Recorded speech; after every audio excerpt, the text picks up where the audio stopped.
it's Miss Linus here. I hope you're all well. I'm here to read you one of our World Book Day countdown stories today. I'm going to read you The Gruffalo's Child, and the author of this book is Julia Donaldson. I hope you enjoy.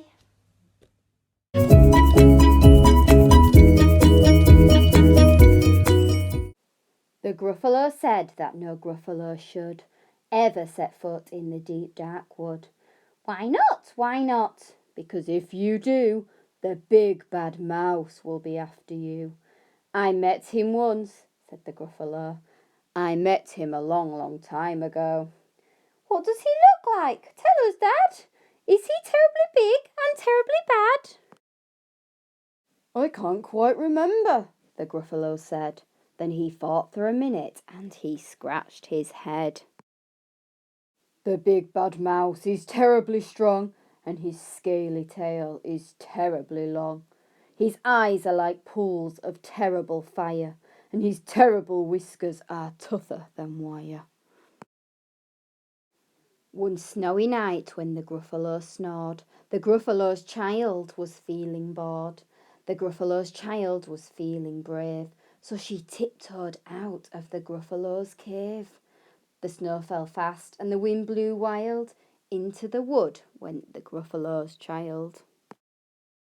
Aha! Oh-ho! A trail in the snow! Whose is this trail and where does it go? A tail poked out of a log pile house. Could this be the tail of the big bad mouse? Out slid the creature. His eyes were small, and he didn't have whiskers. No, none at all. You're not the mouse. Not I, said the snake. He's down by the lake eating Gruffalo cake. The snow fell fast and the wind blew wild. I'm not scared, said the Gruffalo's child. Aha! Oh-ho! Marks in the snow. Whose are these claw marks? Where do they go? Two eyes gleamed out from a treetop house. Could these be the eyes of the big bad mouse? Down flew the creature. His tail was short, and he didn't have whiskers of any sort. You're not the mouse. Too-woo, not I. But he's somewhere nearby eating Gruffalo pie. The snow fell fast and the wind blew wild. I'm not scared, said the Gruffalo's child. Aha! Oh-ho! A track in the snow. Whose is this track and where does it go? Whiskers at last and an underground house. Could this be the home of the big bad mouse? Out slunk the creature. His eyes weren't fiery, his tail wasn't scaly, and his whiskers weren't wiry. You're not the mouse. Oh no, not me. He's under a tree drinking Gruffalo tea.